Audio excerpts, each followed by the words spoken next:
Il y a peu, certaines fonctionnalités dont disposerait Windows 9, alias Windows Threshold, ont été révélées au grand public. Avec ce nouveau Windows, Microsoft affirme avoir retenu les erreurs commises dans Windows 8 et propose un OS plus proche de Windows 7 en ce qui concerne les versions bureau. Il y aura en réalité 3 versions de Windows, la version moderne, la version bureau et la version pro. Je dois admettre ne pas être très renseigné sur les versions autres que bureau. En ce qui concerne celle-ci, Microsoft propose, puisqu'il l'avait déjà annoncé, la possibilité d'ouvrir des applications Modern UI en fenêtré, avec une interface classique, ce qui est une bonne chose à mon sens. Contrairement à Windows 8, puisque 2 types d'interfaces étaient présentes. En soi, cela ne gêne pas bien entendu, mais le fait qu'il y en ait 2 donne l'effet d'un mur bâti entre les applis Modern UI et les applis de bureau classiques. Je rappelle que le but de Windows 8 était de concilier bureau et tablette, et cela devait se faire par le biais d'une interface unique, et pas simplement en intégrant des éléments propres à ces 2 supports dans une même machine. Microsoft souhaiterait également faire disparaître par défaut l'interface Metro, ce qui est cohérent, puisque Microsoft ne semble plus vouloir faire cohabiter 2 interfaces dans un même PC, en apparence en tout cas. Puisque si l'on prend l'exemple d'une machine hybride, les interfaces s'adapteraient en fonction de l'utilisation. Connecter un clavier à l'accent sera porté sur le bureau, alors qu'en mode tablette, l'interface Metro et les applis tactiles prédomineront. En clair, les interfaces entre les supports resteraient différentes. Était-ce une erreur pour Microsoft de vouloir créer une interface adaptée aussi bien tactile que pour clavier et souris ? Je pense que non. Windows 8 regorge d'idées plus ou moins intéressantes. Le seul problème réside dans le fait que Microsoft les utilise mal, ou les présente mal. Je fais cette vidéo en tant qu'utilisateur de Windows 8.1, dans l'optique de vous présenter certaines idées qui, je pense, pourraient améliorer l'ergonomie de Windows 8. Je me devais donc de vous présenter les fonctionnalités annoncées dans la future mise à jour de Windows, puisqu'elles rejoignent certaines de ces idées, comme le fait d'opter pour un même design, quel que soit le support, et que l'interface s'adapte à notre utilisation. Dans ma démarche, je m'oppose à Windows 9, tout simplement car je vais vous présenter des idées propres à ce que Windows 8 a voulu mettre en place. Quand je regarde l'interface Metro, je la trouve simplement bien pensée. Elle a l'avantage d'être adaptée aussi bien aux utilisateurs PC que tablette. Elle est infinie et l'on peut naviguer facilement d'un bout à l'autre. Les vignettes sont dimensionnables individuellement en fonction de leur importance, peuvent être regroupées en groupes, et enfin certaines sont dynamiques. Pour moi, s'il y avait eu quelque chose à supprimer entre le menu démarrer et les icônes, vous savez vers où mon choix se porterait. Pour moi, cette interface Metro ne doit pas se retrouver isolée, celle-ci doit être intégrée au bureau. Nous venons de voir les avantages qu'apporte cette interface. Et ce qui est clair concernant l'exemple de tout à l'heure, c'est que Windows fait des choix incohérents par rapport à d'autres qui ne le sont pas. Comme si Microsoft faisait exprès de lancer une mauvaise plateforme une fois sur 2 afin de mieux propulser la suivante. Pour moi, cela est clair, les tuiles doivent remplacer les icônes sur le bureau. En partant de ce principe, il n'existe qu'une seule interface au sein d'une même machine, et ce que ce soit une tablette ou un PC.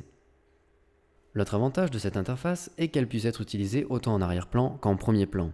Le bouton servant à la base à afficher le bureau servirait donc plutôt à afficher simplement les tuiles, sans réduire les autres fenêtres. En ce qui concerne le menu d'application, Microsoft a annoncé le retour du menu démarrer. Celui-ci devrait donc être supprimé pour les versions bureau. Cependant, rien n'est annoncé pour les versions tactiles. Bref, ce qui m'importe, c'est le design proposé par Microsoft, assez proche de Windows 7, avec toutefois la possibilité d'y épingler des applications tactiles, sous forme de tuiles. Il était pour autant possible de renouveler le menu démarrer, avec un design propre à Windows 8 et s'inspirer du menu d'application qu'on peut trouver sur Windows Phone. L'idée serait de se servir d'un volet, comme celui des paramètres. Ce volet reprendrait en partie les caractéristiques du menu application, et se composerait de différents onglets permettant la classification des icônes par fréquence d'utilisation, par nom, par date d'installation et par catégorie. L'affichage des applications classiques s'effectuerait par menu déroulant vertical afin d'améliorer la lisibilité. Avec un tel agencement, on obtient un menu démarrer classique, réadapté dans le but de concilier tactile et souris. En ce qui concerne la barre de Charms, Microsoft prévoit de la supprimer, ce que je préconise également. En ce qui concerne les fonctionnalités que celle-ci contenait, elle serait répartie entre différents éléments. La barre de recherche intégrera, comme à son habitude, le menu démarrer. Les options de partage et les périphériques seraient quant à elles mises de côté. En ce qui concerne les paramètres, la question est plus compliquée. Mettons de côté le Wi-Fi et le volume qui sont déjà accessibles dans la barre de notification, ainsi que la luminosité.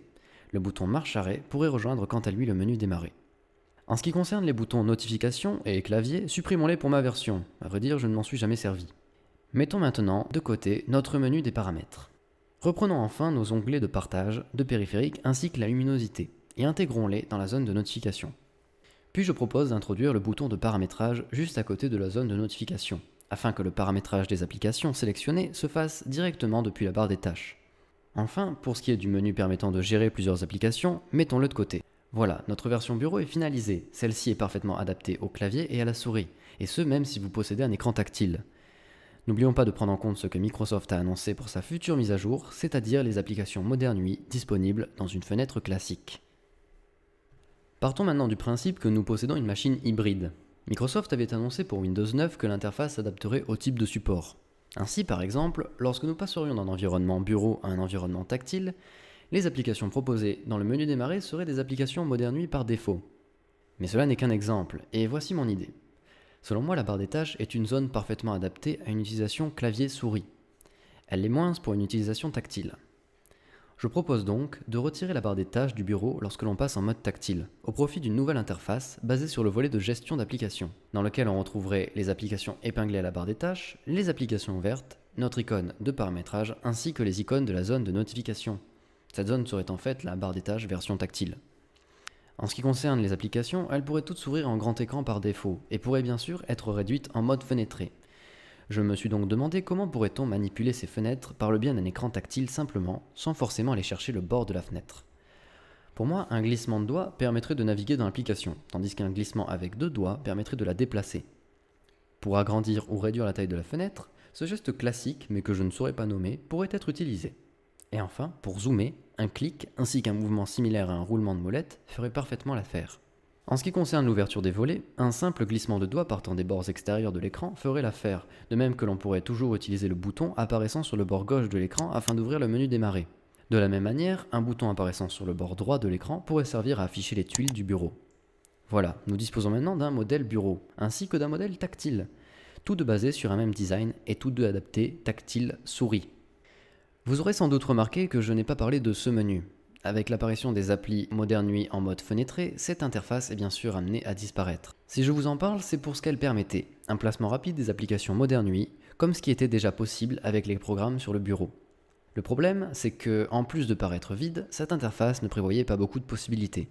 J'ai donc pensé à une application visant à gérer l'espace de travail rapidement. Appelons-la Mosaïque.